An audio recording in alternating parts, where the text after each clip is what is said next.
Our religion's making sick. Our religion's suck. Yeah, then they have the truth. Let's set you free. Just come on, let's set you free. Free. Yeah, then they have the answer. And they don't even know the questions. They're just a bunch of liars. They just want their money. They just want their consciousness.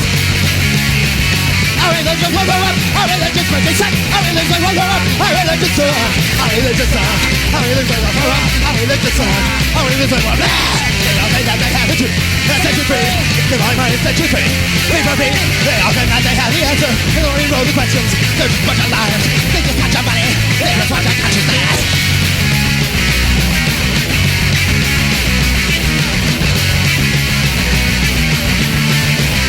Our religion's our religion's making sick. Our religion's our religion's suck. Our religion's suck. Our religion's our religion's suck. Our religion's You just heard the Dead Kennedys. Religious Vomit.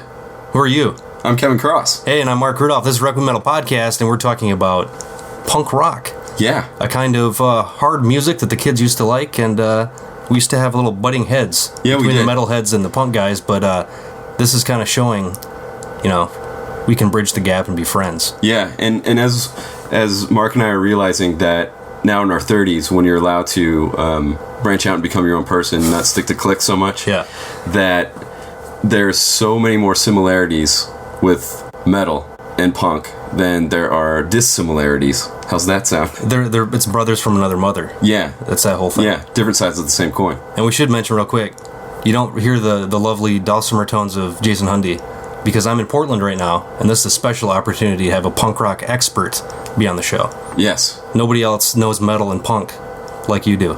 Right. I'm a total expert. Totally. Yeah. Totally.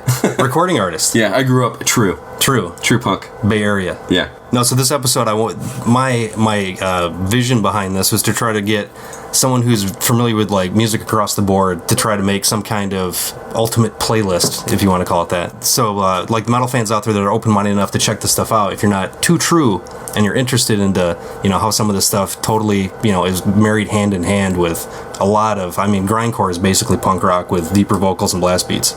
Yeah. Same kind of politically conscious stuff, but I wanted to try to get someone's opinion that's actually really familiar with like a lot of metal as well. Right. To say like, okay, this is stuff that you might be an inroad to actually checking this stuff out. Yeah. And we're even going to be playing some stuff that at the time, and we're talking like, mostly the 80s, because that would be my era of punk rock. Before like the bullshit 90s, which really... That's not punk rock, all right? I think a lot of people, when they think punk rock, if you're younger, you're going to think of like, Green Day and Blink-182 and all that like commercialized garbage. Yeah, and that's just not, that's not true. That's not true. No, it's definitely not. But we're going to be playing some stuff that, I grew up with in a scene that I grew up in. There's some songs that are punk rock songs, but I think now people could easily relabel them grindcore. Yeah. So. And even with like the selection we've got some stuff that's fairly like well known. We started up with Dead Kennedys, which everybody knows of Jello Biafra, his kind of his deal. The band is pretty infamous at this point. But then we're going to have stuff on here that's like pretty niche Bay Area stuff. Yeah. That not a whole lot of people have. It's not necessarily probably thought of in the broad sense as like a super important linchpin in understanding it. But I think in the context that we're going from, where it's the metal inroad. This stuff totally kind of like it's an avenue to how this stuff like fits together. Yeah, I think. Yeah, for sure. And this will go back to what you were saying about there's going to be a lot of stuff in here, like you were saying, that is going to be kind of more obscure because like you've got like Black Flag, which is huge and infamous. Everybody knows Henry Rollins from like Rollins Band and all that stuff. Even if you don't know about Black Flag much, his. He's kind of a pretty big personality nowadays. Right. And Black Flag has a much richer history even before Rollins. But it's still Black Flag, so everyone knows that. We're not talking like the Clash, Sex Pistols, the Damn's in it. Yeah. The Ramones, Dead Boys, like the real, like, the legends, The stuff that's most people are at least familiar with their names. Yeah, and and a lot of the stuff it's easy to find, things like that, and to listen to a Clash song and the inroads to metal with that, it's a little harder. For me as a guy who was like really into, like, I guess I came from this metal era where it was all Judas Priest, Scorpions, Iron Maiden, that kind of stuff. And then I got really into like the Megaforce Records stuff, like thrash stuff. Yeah, I used to which thrash, you bring up thrash in punk rock too. That's a term also used. You know? Yeah. So there's another crossover. There's another term that's also used. but yeah. So we're not bringing up a lot of those because like and like Combat Records. I was gonna bring up that too, and like early like Metal Blade and stuff. I'm talking like like your bands like Slayer, Possessed, Venom. Think bands like that. Motorhead, which I think is a band that transcends a metal title and a punk title. Yeah, I mean, everybody, I think, enjoys them, or at least appreciates what they're about, Right. I mean, even my wife, who predominantly likes pretty much like kind of electro, dancey, new wave stuff and real bad hip-hop, loves Motorhead, Well, I mean, you can't really, not like Lemmy. Yeah. But so anyway, I mean, just to bring it up, there are some kind of popular bands thrown in, but they're still kind of niche. They're not like, you're not going to go to your, I don't know, corporate record store, if those still exist where you are, and finds a lot of these. Yeah. Even the ones that were popular in the punk scene. So what was it about punk that pulled you away from the Brotherhood of Metal? Okay, well, just a real quick backstory. I was one of those kids who played D&D. A lot of fantasy novel reading, a lot of real nerdy stuff. And so I was listening to like Dio, you got fantasy lyrics, Iron Maiden with sunshine falling on your steel, stuff like that. Which is funny now because I love all that stuff again. Yeah. But at the time, as a young man developing, that was stuff, like what, 13, 14 years old. Yeah, it was about 13, 14. Well, I got my first Iron Maiden record was Peace of Mind. I was like in 5th grade or something like that, and I bought it from like money I got from mowing yards, and I just bought it because I thought the cover was sweet. Oh yeah. I knew they were a metal band, but I was like real young, so I didn't like know where exactly to go. But like I hear like Trooper and songs like that, and I was like, oh mate, this is awesome. Yeah. But anyway, I got to a certain point where these really long songs with like real noodly solos and fantasy lyrics, Ancient Mariner and stuff. Yeah. Like and 12 minutes. And swordplay and dragons and stuff like that. Stuff you can't really relate to in the real world at all. Yeah. I was getting sick of it. I was becoming less nerdy. I wasn't playing Dungeons and Dragons anymore. I wasn't interested in fantasy novels anymore, and then, at that point I started hearing bands like Merciful Fate, Slayer, and I'm talking like Show No Mercy, Haunting the Chapel Slayer. Like Bathory? Bathory I heard, but I actually didn't like really get into them until recently, till you played them for me. Okay. Again, which, I know a lot of true metalheads might disagree, but they're totally a punk band. Oh, totally. It's just all they have is like satanic lyrics. Yeah, and the vocals. I mean, the vocals aren't even that much of a stretch. It's the imagery and it's the vocal or the lyrical content. Yeah. That's and the solos are a little different. Like sometimes they'll be like a more like noodly solo. Yeah. Whereas punk might have like a more like it's almost like a bend or it's like a Kinks influence. Like just like a bend and like a real quick it's almost like just a noise really. It's not so technical. Yeah. Because typically a lot of punk bands couldn't play as well as a lot of metal guitar players. Yeah.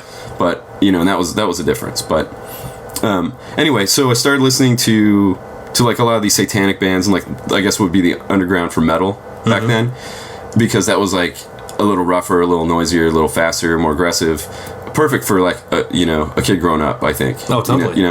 But at the time, satanic imagery and vocal content was predominant, which I really liked because pissed off my parents who used to make me go to church. Yeah. I was starting to realize that I'm an atheist. I don't believe in any of this stuff. Then I started getting really into these bands, these metal bands, and then at one point I got really sick of Satan because I was like, this is religious music.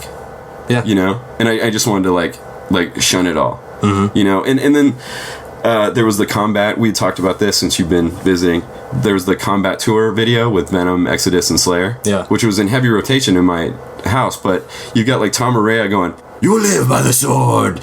You will die by the sword." Using this affected voice in between songs, and that turned me off real bad for some reason. It then seemed like musical theater. Oh, it's like I mean, when I first started seeing like death metal shows and maybe like 1990 or something, you see like Cannibal Corpse or Deicide in between shows, or in between songs. this next one is. Yeah. Like, just say it, dude. That's kind of ridiculous. Yeah. Like, I'm fine. It works with the music because I don't really care about the lyrics. It just seems like another instrument for the most part. Yeah, it totally But does. when you just do that, it seems like, okay, you're not even having fun with this. You're being too serious. Well, it's like you're you're putting on airs, you know? It's like, yeah. It's I kind of appreciate it now as an older guy because now I think it's kind of funny a little bit, you know. Yeah. And I think I think it's charming now, which might sound funny to say about that kind of stuff, but you know, it still was like there was a definite like uniform, which would also sound funny coming from a old punk, I guess. Yeah. Talking about uniform, because now for sure there is a punk uniform. I mean, yeah. Ask your 90-year-old grandfather or something, and he'll tell you what he thinks punk is, and it's like probably what this 13-year-old is trying to look like now. Yeah. But then the uniform wasn't established yet. It was still all new. Like hardcore punk rock music. You know, when bands say hardcore and they play metal, I usually just like to think that they're different somehow. Yeah. I don't know. Hardcore bands that play metal, it seems different than even like the metal I like now. But I mean, we could go on forever about that stuff. I think like the biggest thing that kind of like probably diverted the two scenes apart so much were all these tags. Yeah. Because I mean, now we've got like metalcore. What does that really have to do with old punk or like what is really known as or thought of as hardcore? Yeah. Because like Dead Kennedys, the song we play at the top, at the time that was a hardcore song. Was it hardcore? Hardcore punk. Hardcore punk, but we all said hardcore because hardcore punk was a long term. So we just dropped the punk off. Yeah, redundant. And yeah, exactly. It was just hardcore was just faster. Mm-hmm. Punk rock. Yeah. You know, because up till then it was like snotty music that you pogo to. Mm-hmm. You know, and it was an answer to like the bloated like 70s supergroups and you know Peter Framptons and the disco crap, and it was like just a return to rock and roll. Is what it was originally supposed to be. So the uniform was just still being invented, and when hardcore came out, there was this like shunning of like some of the ripped T-shirt from like Richard Hell and the Voidoids, which 70s band, and some of the Sex Pistols kind of tropes and you know things like that. It was this shunning. So when it first started, it was back to jeans and T-shirts, you know. So it then evolved into a uniform it is now and all that stuff. But anyway, at the time, my point is, it was like there was no rules yet. You know, the rules hadn't been established yet. Yeah, it was an early like burgeoning scene. Yeah, and it was even more underground at the time, mind you, than this metal stuff. And it's not that I'm just a malcontent. No, it's too big. I gotta go farther underground. Yeah. It was just it was my religious views, having to go to church. It was the fantasy lyrics. It was the uniform. It was the affecting of airs and all this kind of stuff, which I saw at the time. What about like the whole being part of something like new that you're discovering too? That too, because it's pretty easy back in the day to go discover a new Dio tape or a Manowar tape or any of that. I mean, that's similar how the whole like Swedish death metal thing in like 88 to 92, right. That whole thing, like nobody knew anything about it at all, and we were just right on the verge of this thing happening. It was just like it was just so exciting at the time. Yeah, exactly. That's a good point, because there was a point where I was taking guitar lessons and I wanted to be in a metal band. But I realized like it's gonna take me years and years to get this good. Yeah. And I love music so much. I want to make it right now. So I remember, my guitar teacher would teach me scales, and I had to practice those. And every practice, he would teach me part of a song I liked, until I could eventually, hopefully, get this song, and that would also teach me. So it was all these metal songs and stuff, and then I discovered punk rock. I can already play it. It's the attitude, yeah. Yeah. I can already play it. I know 3 chords. I can do it. Started my first band at 14. I'd only been playing guitar for 3 months. And I know, I guess that's a summary of how I got into it, but But yeah, I mean, looking back at it now, I mean, we had basically the exactly same experience, but it was just a different style of music. Yeah. Yeah, which is totally related to each other. And even with the early Swedish metal scene, those kids were like between like 13 and 16 years old. You didn't know how to play, so they made up their own style of playing, which had never been heard before. Just like the whole punk scene. Right. So it's just like I don't know if there's going to be another one of those kind of scenes like that's going to be that effective. Or that affecting everything else in our lifetimes. Like, where else can it really go? Yeah, I don't know. And, I bet our parents said that, too. You know, well, where else can we go? You know, we've got like, oh, wow, now we've got Black Sabbath. Oh, that's crazy. Where else can we go? Mm-hmm. You know, oh, well, okay, we get the Stooges and stuff. Oh, man, Stooges are so crazy. Where else can we go? Yeah. Well, we get like extreme metal and we get like punk rock and hardcore punk. Mm-hmm. But, you know, I'm in my late 30s now. Mm-hmm. And you're in your mid 30s. Yeah. And I look around, I see kids, and all they're doing is wearing like, they're dressing like an old thrash metal kid, but with a punk t-shirt. So it's now like, I don't know. I don't know if it means anything. And plus, looking back, I mean, the amount of like rock and roll history we have now as opposed to like what our parents had. Yeah. I'm seeing stuff kind of peter out. Yeah. Like, okay, you can go, like, we've got like, you know, awful bands like Dragon Force and these kind of like overly technical bands that have, you know, no soul to them at all. And it's just like this overly produced garbage that's not really doing anything that these other extreme metal bands didn't already do. It's just like polishing it. Yeah. But it's losing all the soul that it had before. Yeah. Well, which is it's analogous to in the 70s why punk rock started.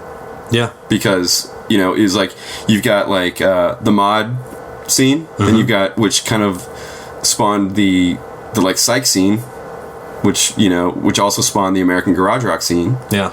And those that's where I see, like, when I'm listening to 60s music, I'm like, oh, that's a punk band, that's a metal band sometimes, you know? So anyway, then, like, those were kind of like, it seems like at the time, the last bastions of, like, real rock and roll that was being created. Mm-hmm. And then you get the 70s comes along, and they start commercializing everything. Gets really bloated, boring. Yeah. You get a band like Rush, Emerson, Lake and Palmer, Donna Summer. Punk. Boston, Foghat, yeah, all this. Yeah, so you need something like punk to like blow it wide open, make it rock and roll again. Yeah. And it's the same with metal right now, like Dragon Force and all that stuff. I see that as the same stuff. It's like this like crappy polished metal. Yeah. So naturally, I think there's going to be a resurgence in good metal, you know. But I mean, is there a new band that's really good? Because right now, there's tons of new bands that are good, but there's not that are where I'm seeing it now is it's all, and it's the same with a lot of the kids, you know, that used to come into the record store I worked at, or just kids I see around. It's a conglomeration of everything. There is no scenes. Yeah. It's all like, okay, this kid's got, you know, a Damned record and a Burzum record and this, and somehow it makes sense to them. And a lot of these bands are actually, like, you know, incorporating, like, you know, New York hardcore elements with, like, black metal blast beats and, you know, like, old, like, doom vocals or something, you know, that kind of deal. But there's not any kind of, like, whole scene that's so bizarre, so, like, different than anything we've heard that's really, like, you know, an entire new thing. It's just all these bands are just kind of, it's a sausage factory of just all the stuff that came before, you know, being, like, diverted in these different kind of things. Maybe that's the new scene. I don't know. Maybe I'm too old. I guess. Yeah, I don't know. Maybe we are old, because I don't understand. Like you said, like, and we just saw it, like, recently, this Hispanic kid wearing a Burzum shirt. Yeah. You know, you said the Damned and a Burzum album. That makes no sense. I mean, the Damned is, like, this complete, like, you know, no Nazis, none of that stuff. You know. I mean, that was also a big thing about punk that attracted me, was this openness to gay people, to all races, to question authority, question the government. Yeah, exactly. Yeah. And then so you play a band like the Damned with Burzum, that doesn't make any sense to me. No, I think I think it's more of something with. I mean, maybe the idea is just the kids are just like it's more of an image thing. Okay, I think so. Okay, Burzum is it's a black metal band. Black metal is kind of hip with the hipster kids right now. There's some kind of weird thing around it. You know, it's goofy, whatever. But I mean, having a Hispanic kid wearing a Burzum shirt is kind of like having a black kid wear a KKK outfit. Yeah. You know? Yeah, totally. Not quite as, you know, blatant as that, but I mean, that's basically what we're talking about. So, well, we've done enough of our grousing societal. You know what? I just realized we don't have Doom on this playlist. That's something everybody should go out, because Doom is actually a good crossover as far with metal people, because it's on Peaceful Records, which is predominantly. I mean, Peaceful started out as kind of, you know, have like some crusty stuff on it. Yeah, which in my day, I'll just say this real quick. Crust is a as far as my recollection, maybe somewhere else it was still called crust. Crust is a 90s term. Is it? Yeah. In my day, it was anarcho-punk. Okay, that was all the UK stuff. Yeah, and that was punks who believed in anarchy, squatting, animal rights, vegetarianism, things like that, and Doom was one of those bands. So the crust term, I think that was a trust term coined by metal people? I think it probably was, because back in the day, crusties didn't have dreadlocks and, like, rivets and stuff. Yeah, they look like punk rockers. Okay. Who were squatting, so they might not shower every day. You know, because I remember hearing that for like doing interviews with like Bolt Thrower, where they're talking about extreme noise terror and concrete socks and heresy, and they referred to it as crust, and it had been referred to like a couple. So I don't know if it's a cultural thing or whatever. Yeah, I don't know. I don't really terms just kind of suck. So it's just good music. Yeah, totally. I don't really know where it started. It just all of a sudden was in the vernacular. You know? Yeah, I don't even know what it means, to tell you the truth. Yeah. So, and I still see like anarcho-punk and crust on blogs now, different music blogs. Say this is anarcho-punk / crust. I'm like, well, that's like saying this is hardcore punk / punk. Same thing. Yeah. It's just awesome. So anyway, go check out Doom, because that's another one. We'll just skip over that band maybe, because they're a big one. So, but it's Doom, Peaceville Records, awesome. Reissued. Yeah, check out Police Bastard. So like the next set we've got here. Yeah, the next set we've got. What was your kind of idea behind these songs that you picked? Okay, well we're gonna start off with a band from New Jersey called Adrenalin Overdose, which we always called AOD back in the day. Anarchy symbol over the A. There's lots of acronyms in punk rock. Yeah, there is. Everything had to be like, everything was so quick. Yeah, you know what I mean? So, but anyway, this is from the Wacky Hi-Jinks of Adrenalin Overdose, and it's a song called Rock and Roll Gas Station, and it's full of satire and blistering speeds, and it was a great song to skateboard to. And I think a lot of listeners to the show will kind of hear a lot of the kind of, because there's a lot of this kind of influence, the super like fast guitars and the crust sound or whatever, or the discharge sound, for lack of a better term, right? Which is basically all the breakdowns in Swedish death metal in the late 80s, early 90s. Right. So it's funny that I think this song though will really kind of like, people are like, okay, that totally sounds like a Dismember breakdown. But this is the era that it came from. Yeah, and these guys are sneakers, jeans, and t-shirts guys. Okay. They had no uniform whatsoever. No punk look at all. What year is this?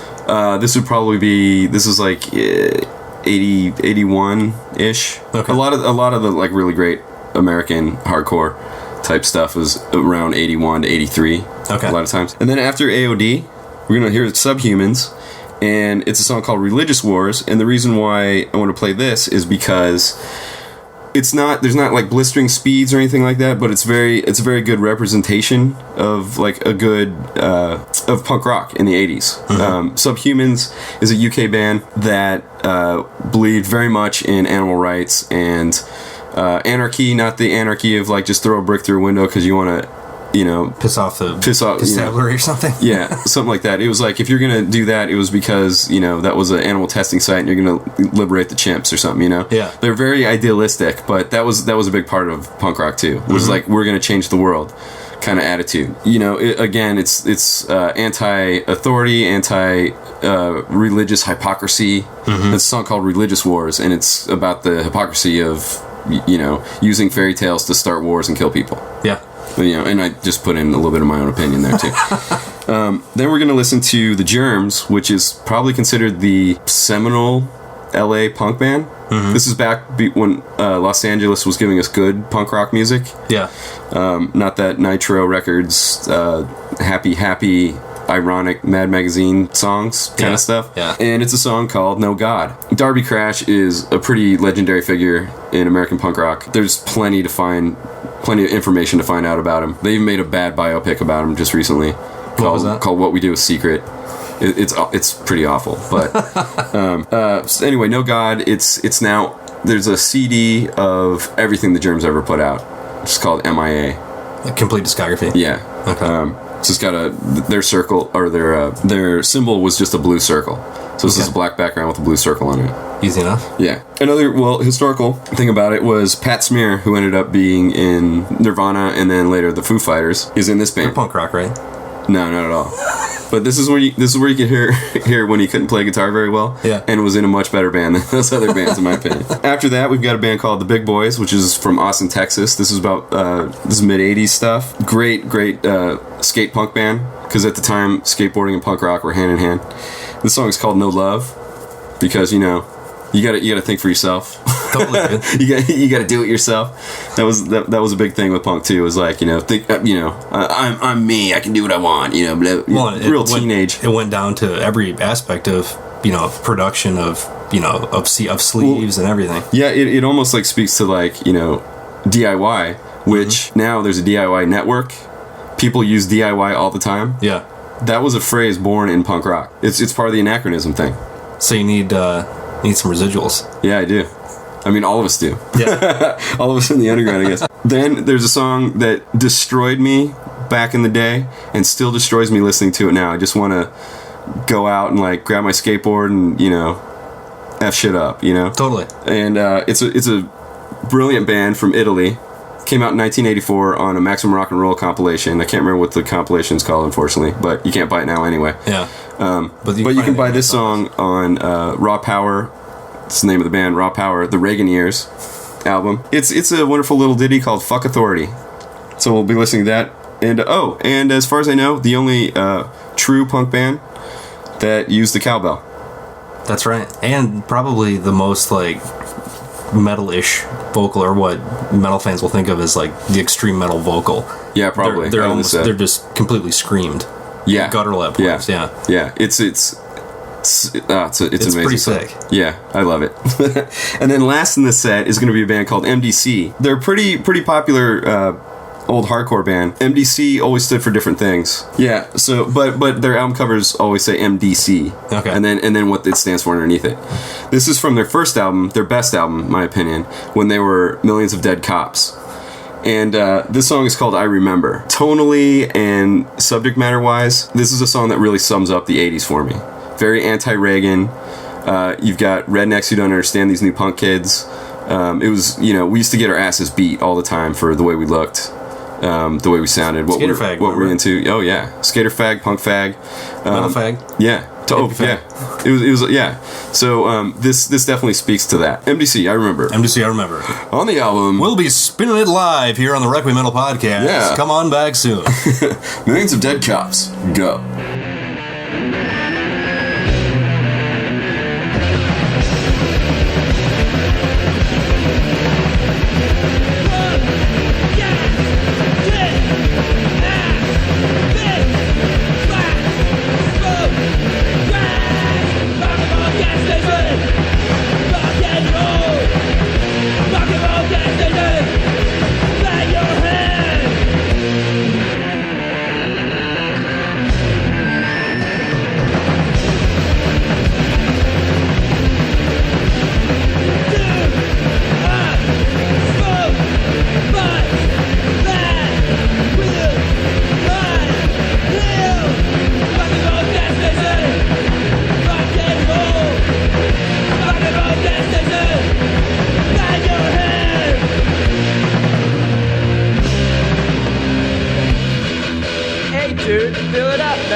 shot in the back in Tampa, Florida for his first offense burglary.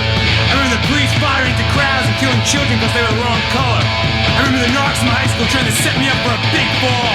I remember the police bringing dogs into our school and sniffing away my rights. The police is the Klan, is the mafia, and they're all on the police state, and they're out for me, and soon they're gonna be out to get you. So you better keep going if you know it's good for you, and take your stand. I remember when I first went to school and said, don't be a joker, don't be a fool, pledge your allegiance to the red, white, and blue. First things comes to do nothing for you to say a fuck on Russia. Only have one, watch them die in the heat of the sun. Take out the bullet, policeman's gun, nothing I can do to get away. In the USA, you gotta take a chance, plan on staying free. The city's the land of the living, they're trying to make a dead man out of me. I remember when I first hit the road, running from the levy for the money I owed. Came to offer her, knocked my door, crossed the border, now I'm running some more. Something to get me ain't happened yet. Burning my fingers, last cigarette. Time to remember, it's time to forget. Nothing I can do to get away. To the USA, gotta take a chance, plan on staying free. You call this the land of the living, they're trying to make a dead man out of me. I remember, I was starting to hear how a man's supposed to be about as free as a bird. But I was in prison, finally dead, meantime living with a price in my head. Wonder if there's a place to be, whole white country, a fellow like me. Names on paper, face on sea, nothing I can do to get away.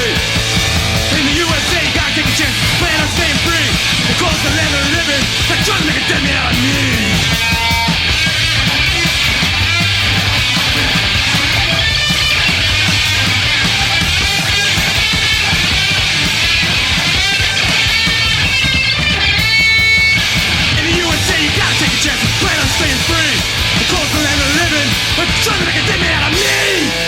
We just heard MDC, I remember. Raw Power. Fuck authority.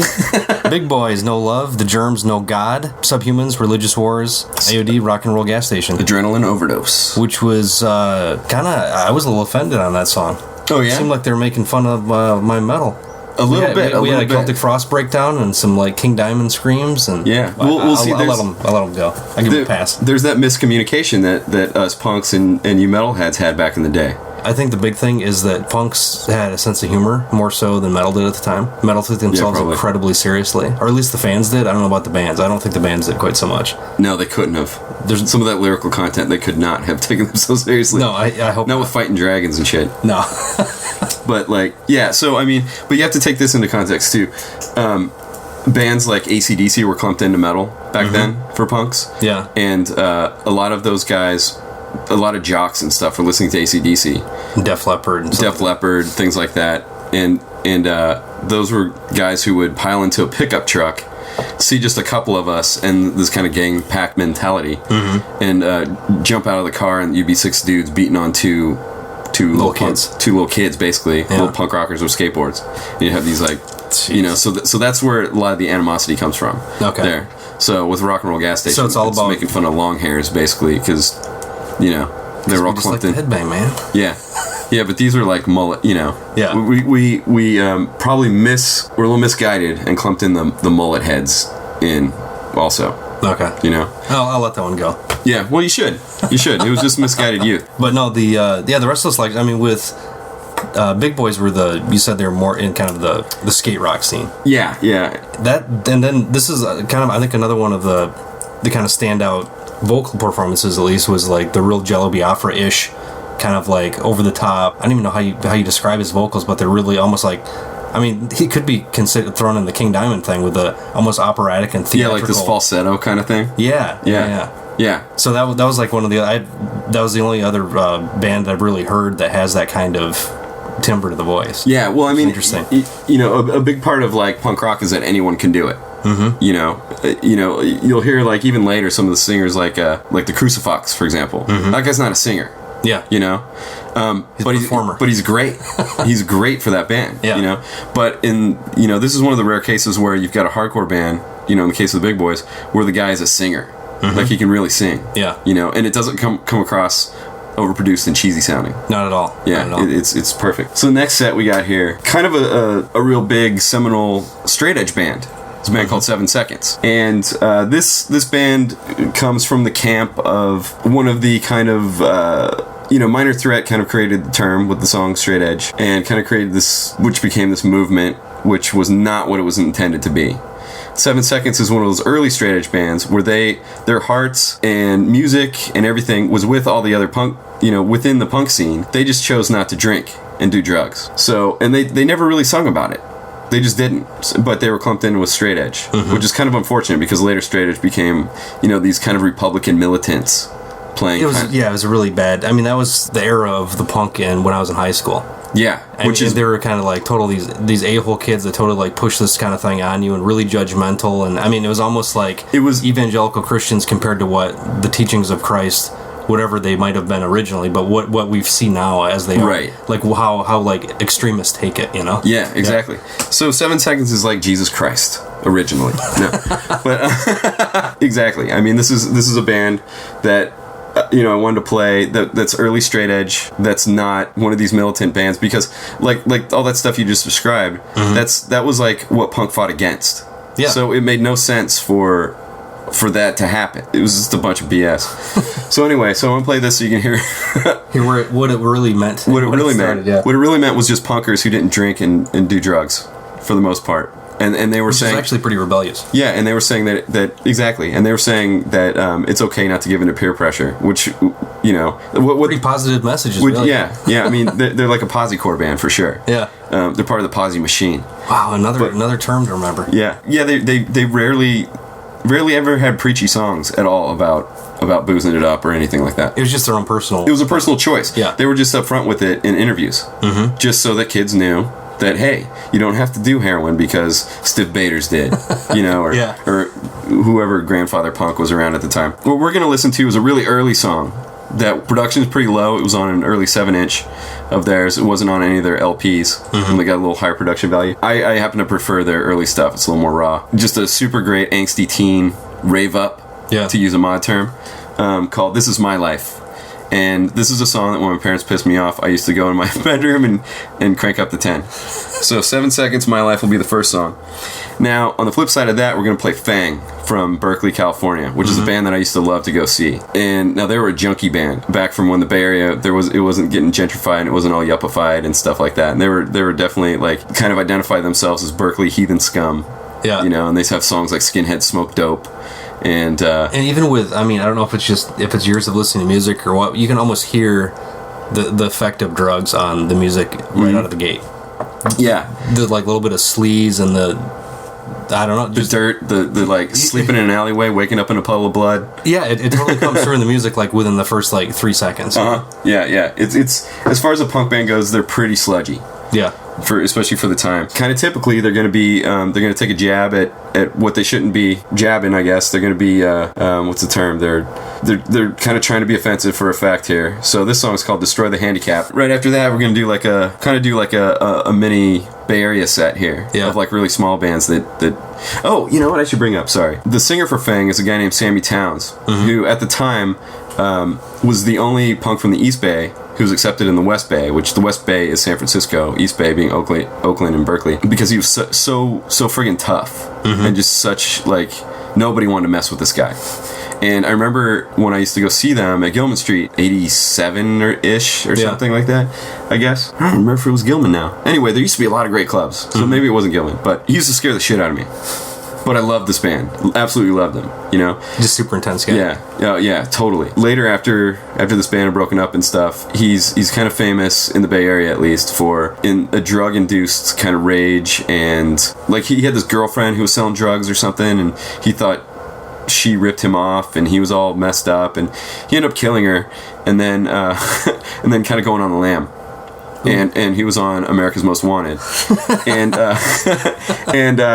I remember being like an East Bay punk at the time and seeing it air with a bunch of friends, and we were like, oh my god, So that's a little bit about him. He's kind of like the Sid. They were like the Sid and Nancy of the East Bay in California at the time. It's kind of like a story like that. Going on to another band next after that is another band that I used to absolutely love. It's probably my favorite band in the East Bay at the time, late 80s.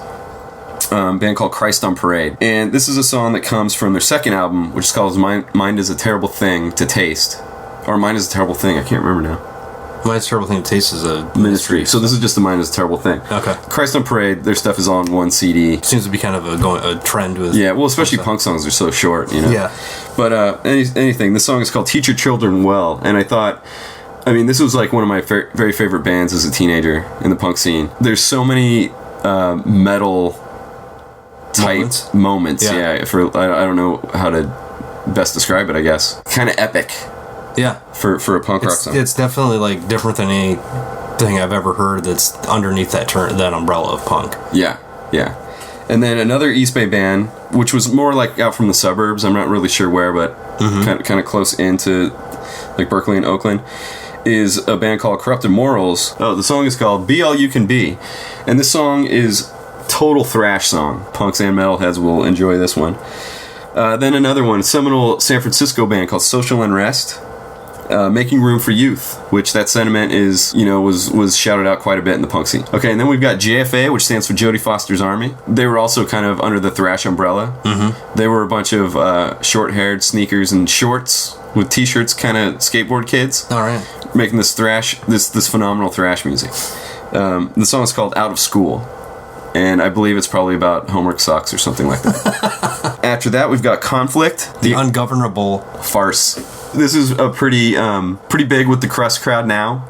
Yeah. Big with the anarcho crowd when I was young. Yeah, they come up in a lot of Napalm Death, Bolt Thrower interviews and stuff like that. Okay. They're one of those kind of things. They're very political. They're squatters, animal rights, all that kind of stuff. Very activist punk band from the UK. And then after that, which could probably be redefined as a grindcore band now, but was called a punk band back then, is a little song called Thaw by a band called Septic Death, which was fronted by Pusshead, who metalheads and punks will know because of his artwork.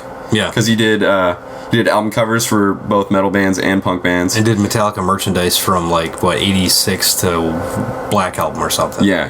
And at the time too, he did tons of skateboard designs or anything. For Zorlak skateboards and for his illustrations all over Thrasher magazines in the 80s. Mm-hmm. And he even had a column called Puss Zone, where he talked about oh, that's right, yeah. Yeah, he talked about punk and hardcore and thrash and all this kind of stuff. That's this set. 7 seconds. Take it away.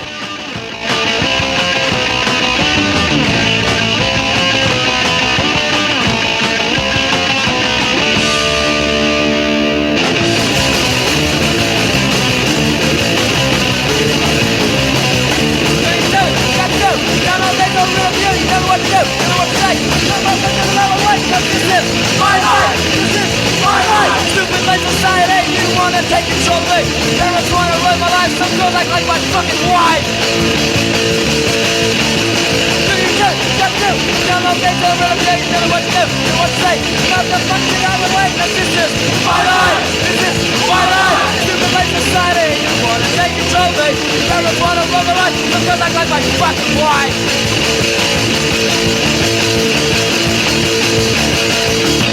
Get on my fucking back! Is this my life? Is this my life? Stupid late society, you wanna take control of me.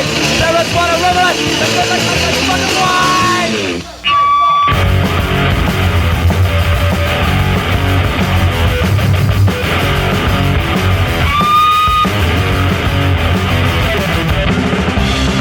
Destroy the handicap! Destroy the handicap! Destroy the handicap! Destroy the handicap! The rock is wheelchair. Wanna push them down the stairs. They get in my way.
What's that?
Make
listen, let's be clever, we can see the plot. Secondly, attempt so much to cover up mistakes they made. When it all shows the blue boy jumping kid out in blue.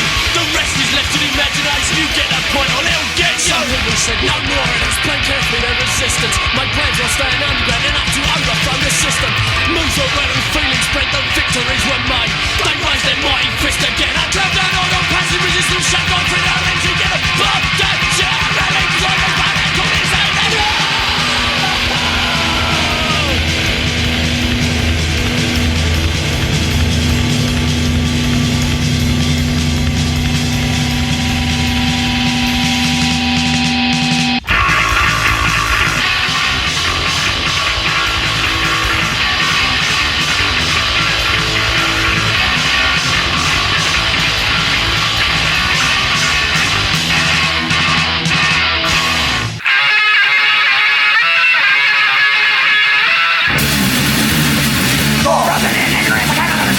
Screaming on the street, shouting on the truth. Gotta get out, have to be free.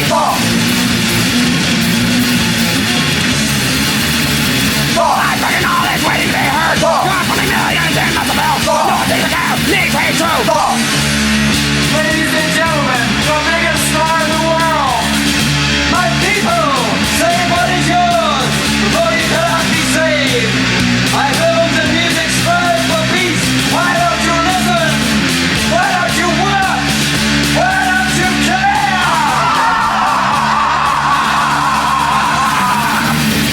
Talk about survival, push up the truth. Turn up a dial, hear it again. Back to getting critical, he will fall. Everything it was, goddamn source. No one missing, the heat was strong. Please be the right, watching you fall. So what'd you think of that set? I thought it was rad. Oh, excellent, excellent. You haven't heard a lot of these songs before, huh? No, this is funny that this is my first outside of Conflict and God, what else? Dead Kennedys and some of this other stuff I've heard, but I'm not so familiar with. Right. It's stuff that I've listened to in the last couple months. Really, so it's a new world open to me. Yeah, a whole new world to explore, to blow money on. It's great. Yeah. Oh, do you want to recap? Yeah, we heard Septic Death with Thaw and Conflict, the Ungovernable Force. I don't know why I can't say that. None of us can say it. Well, we're drinking a little bit. Yeah, you got to do that. It's punk. It's punk rock to do that. You got to party. JFA Out of School, Social Unrest, Making Room for Youth, Corrupted Morals, Be All You Can Be, Christ on Parade, Christians on Parade. Well, we see that sometimes too. Teach Your Children Well, Fang, Destroy the Handicapped, and 7 Seconds, This Is My Life. Yeah. It's kind of the Twisted Sister, the counter to the Twisted Sister song. Yeah. Kind of, the cooler version. Yeah. But on Corrupted Morals, the first thing that jumped out to me being, kind of a long time, listening to this stuff is that's Carcass did that riff on Swan Song. That opening kind of ding ding ding thing. It was just like, wow, that's almost like note for note. That's kind of weird, and it's a really weird thing to hear on like what you typically think of as punk rock music. You usually think of it as just blasting straight ahead without any kind of or snotty pogo or something. Yeah, or there's usually you don't think of melody. That's usually not one of the things you think of at all with this stuff. Actually, on the social or what was it, the Conflict and the JFA, we heard that kind of. The drum breakdown where everything drops out and it's just like the going off the snare and the floor tom kind of thing, with a little bit of a bass breakdown, which is almost and the guitar just does the accents with the it seems cliche, but this is kind of where it all started, I guess. It was all brand new at this point. So what's next on our horizon? All right, up next another kind of legendary hardcore band comes from Southern California. It's a band called the Circle Jerks. What's that mean? Oh, well, I don't know. I'm not really. I'm blushing. Look that up on Urban Dictionary. It's fun. Indeed. Circle Jerks, fronted by Keith Morris. Oh, God, now I'm forgetting the guy's name. He was a guitar player. He was also in Bad Religion. Back when Bad Religion was good. The first EP, right? Yeah, for one album. That's the music snob thing to say, whatever. Yeah, totally. I like the first EP. Yeah. Well, the first EP was the best Bad Religion. And then after that, they got all poppy and crappy. Yeah. Anyway, Keith Morris also was one of the original members of Black Flag, way before Rollins. He was actually the first singer. Then they went through this guy Chavo, and then... Who's kind of your favorite? Chavo's my favorite. And then Dez, who was their bass player, filled in after Chavo left, because they just didn't know who else to have sing. Sure. And then they hooked up with Rollins, who was playing in a band called SOA on the East Coast back then. Mm-hmm. And which every song sounds the same. Every song it pretty much does sound the same. It's just all I hate the kids. Yeah. I hate Ronald Reagan. But yeah, so he, you know, the kind of story is Rollins jumped on stage, sang a couple songs with them. Black Flag asked him if he wanted to be in the band. At the time, Black Flag was, you know, a bigger band in punk rock at the time in America. You know, what's any kid gonna do? Go to LA and be in Black Flag. And Rollins, his era lasted longest. My favorite Black Flag stuff, I do like the Rollins stuff, but my favorite stuff is the Keith Morris vocals and then Chavo. This is a really good song. It's kind of a anti-government song, and it's called Red Tape. It's all about he doesn't want to pay his taxes, basically. It does, man. It really kind of sucks. But yeah, so Circle Jerks with Red Tape. Then after that, we've got a band from Milwaukee called Die Kreuzen. Did they turn into some weird kind of like industrialish weird garbage? No, they turned into this kind of like the alternative scene when like just anything underground got popified and became alternative. Mm-hmm. They kind of turned into this like kind of gothy alternative band. Okay, that's so like late 80s, you know, when that stuff was kind of happening. But in the beginning, they started off as this like really like aggressive, blasting hardcore band with I guess probably like grindcore kind of sounding overtones. Totally. Or what would become grindcore. Yeah. Then we've got a band from Oxnard, California. It's one of my favorites on the whole show. Yeah, it's a good one. And this is a song praising Oxnard, California. The song is called Oxnard by Ill Repute. This is Oxcore? Nardcore. And they were part of that whole Mystic Records scene, which was this guy Doug Moody started this record label, found out about what is this punk rock thing, took all these bands that called themselves Nardcore and started putting out their records, and they became like, they were just great hardcore albums. Mm-hmm. And Doug Moody still owes everyone a bunch of money. So if you're listening to the show, Doug, come on, be a mensch. Yeah, be cool. But all those Mystic Records bands were pretty phenomenal. And I think, for my money, this is one of the seminal Mystic Record bands. Ill Repute, in the 90s, they got back together. Sucked? Totally sucked. Okay. They became one of those pop bands that... Pop punk? Yeah. Which to me is an oxymoron, so let's never use those terms together again. But I will say, in the 90s, one of my bands actually played with Ill Repute, and I'd requested a bunch of songs from them. They said, and it was on my birthday, we played the show with them. Yeah. And so they said, why don't you sing them? If you know the lyrics. And then they introduced me as their new singer. So technically I was in Ill Repute for one night.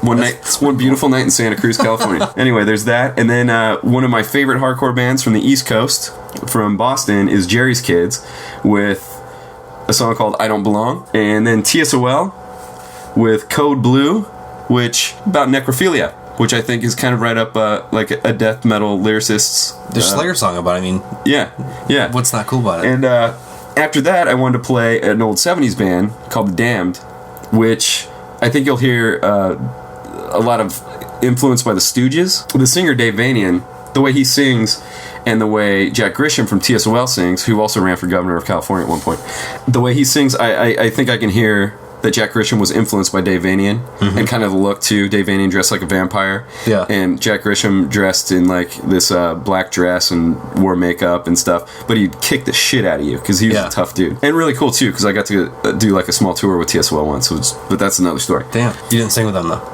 No, I didn't. Okay. I didn't. We went swimming and stuff together.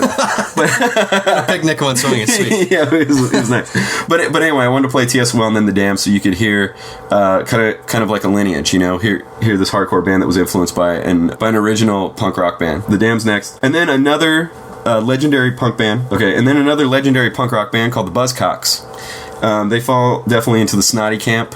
And also, they're a little more cerebral than a lot of punk bands. They were kind of like, you know, the Clash and Sex Pistols were really big. And they were kind of coming up around the same time, kind of but being influenced by, like, the Ramones and come to the UK and started... You know, a lot of UK people think that punk started over there, but it's totally American. And it went over there and influenced that and, you know... It all comes from blues music. Yeah, exactly. And jazz. Yeah, totally. And so the Buzzcocks were kind of...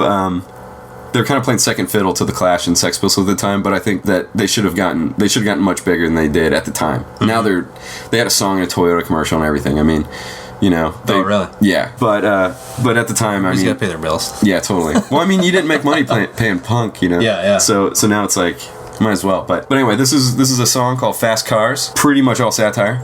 I think. They don't like them. No, they don't. Then after that, we've got another band from Wisconsin called the Crucifix, and these guys were pretty much like, they're kind of like violently political. You know, they the singer was kind of apeshit crazy. Yeah, totally apeshit crazy. Very smart. Yeah. Very intelligent guy, though. And also kind of falls into that Jello Biafra, Big Boys kind of range of singing, although he's not like a singer. And so box politician. Yeah, and this is a exactly. And this is a pretty anti-Christian song called Hinckley Had a Vision. And Hinckley was the guy who shot Reagan. John Hinckley Jr. Yeah. Fat, weird dude. Yeah. All in the name of God and Jodie Foster. Yeah. So, see the set before for Jodie Foster's Army. We're going to close out this set with a little band. You can still find their stuff. It's really hard to find. A band from San Antonio, a bunch of white boys called Fearless Iranians from Hell, with a song called Blow Up the Embassy, which I rediscovered this gem during the Bush administration. Yeah. It seemed very apropos. And this was another one of my kind of, right away it just stood out as like, I mean, as far as it has like, actually has pretty good production, which is kind of different. But it's also like, you know, the energy. It's I mean, it's another one of the songs that's running neck and neck with like what grindcore was going to do or did do, because this is a later on song, isn't it? It's from like 87, you said. This maybe like 85, 86, but yeah, okay. Yeah, about yeah. They also put out a couple albums. One was called Die for Allah, but there were these white skateboard kids, and it was all tongue in cheek. You have to take into context, like Reagan was in. There was that whole thing with Afghanistan. Yeah. So a lot of like 80s punk rock, which was all anti what the Reagan administration was doing. I started really absorbing it again during the Bush administration and getting pissed off for the same reasons, and listening to these lyrics, and it was like these songs were written about what was going on just recently with Afghanistan and Iraq and all that kind of stuff. Well, the funny thing is the whole last 8 years or whatever we had of that kind of tyranny. Yeah. I don't know if there wasn't necessarily a musical movement that was really going up against it outside of a handful of like grind bands. Napalm Death always had like 3 or 4 songs about how Bush and Tony Blair, awful people on their records. But outside of that, like, where's the musical kind of like backlash to this kind of stuff? Yeah, exactly. I think it's so pushed down now. Yeah, in this time period for just rock and roll history in this subculture, you almost couldn't get an album without like a handful, a smattering of songs from whatever country the band came from about Reagan or Margaret Thatcher. Yeah, it was just. Well, even from a comic standpoint, look at Dark Knight. It's all bashing on Reagan. Yeah, totally. and which is also we can get into that on one of the comic podcasts. But it's weird that Miller's a Republican now. But anyway, well, because he's got money. That's what happens. Let's stay poor and happy forever. All right. Red Tape, Circle Jerks. I can see, can't you see? Red tape! Doing to you, doing to me. Red tape! Prophecy and brutality. Red tape! Killing you, killing me. Texas! Texas! Texas! Texas! No more red tape! I can see, can't you see? Red tape! Doing to you, doing to me. Red tape! Prophecy and brutality. Red tape! Killing you, killing me. Texas! Texas! Texas! Texas! No more red tape!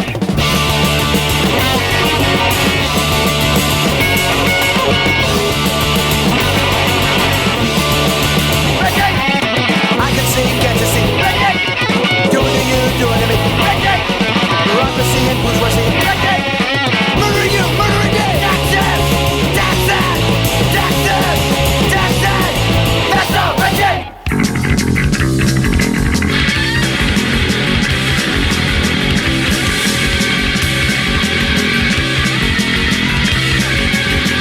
When I first stood on the president, like how happy that I know it's my last night. Father and God, I'm on father.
inside of me.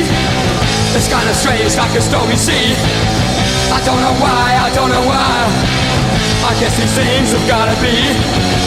I've got a new rose, I've got a good. Yes, I knew that I always would. I can't stop to mess around. I got a brand new rose in town. See the sun it shines. Don't get too close or it'll burn your eyes. Don't you run away that way. You can come back another day. I've got a new rose, I got a good. Yes, I knew that I always would. I can't stop to mess around. I got a brand new rose in town.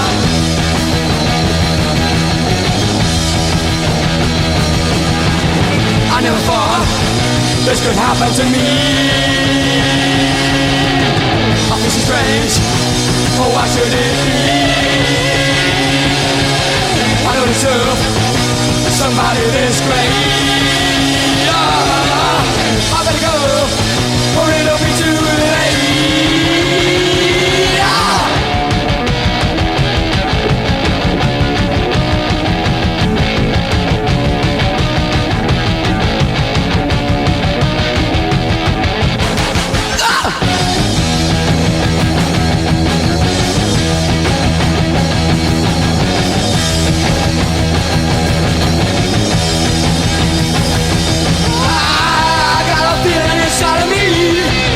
It's kinda strange like a stormy sea. I don't know why, I don't know why. I guess these things have gotta be. I got a new rose, I got a good. Yes, I knew that I always would. I can't stop to mess around. I got a brand new rose in town. Whoa.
chop off his head and mail it to them in a garbage bag.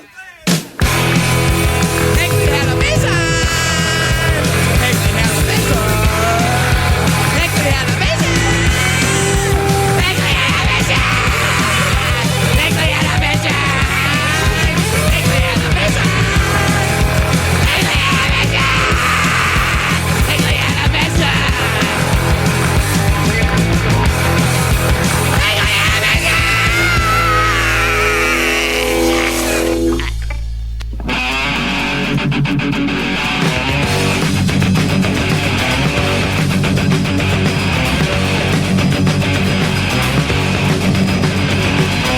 I'm gonna kill myself!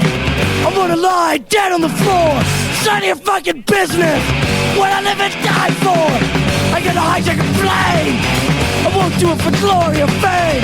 And when they catch me, they'll see I'm insane! Put your Ronald Reagan to shame! I'll do it over again and again! I do it over again and again! I do it over again and again!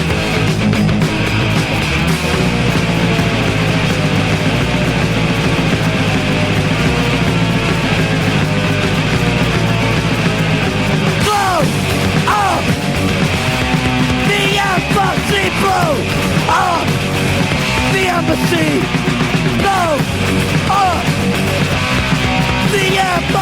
Blow up the embassy.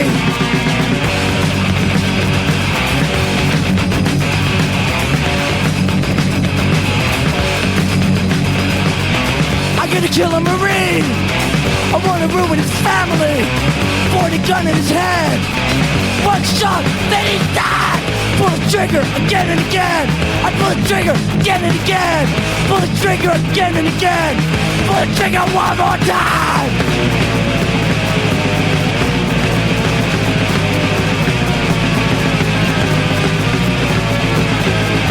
Blow up the embassy. Blow up the embassy. Blow up the embassy! Blow up the embassy!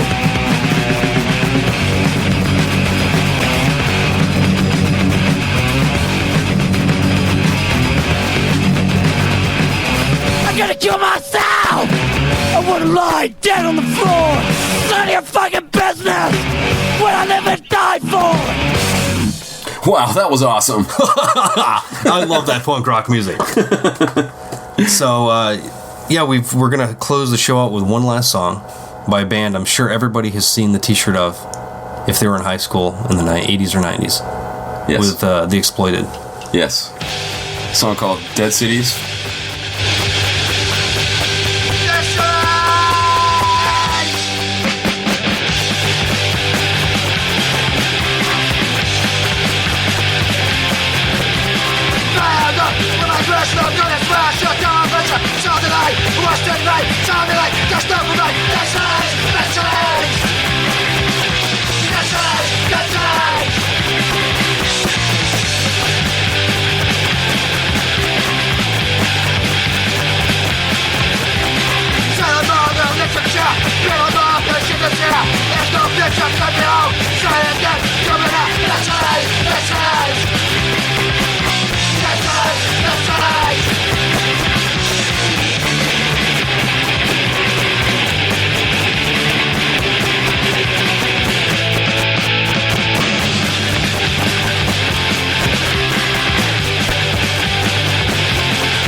Entertainment, down in the ground, it's the person, the volume is down, that's right.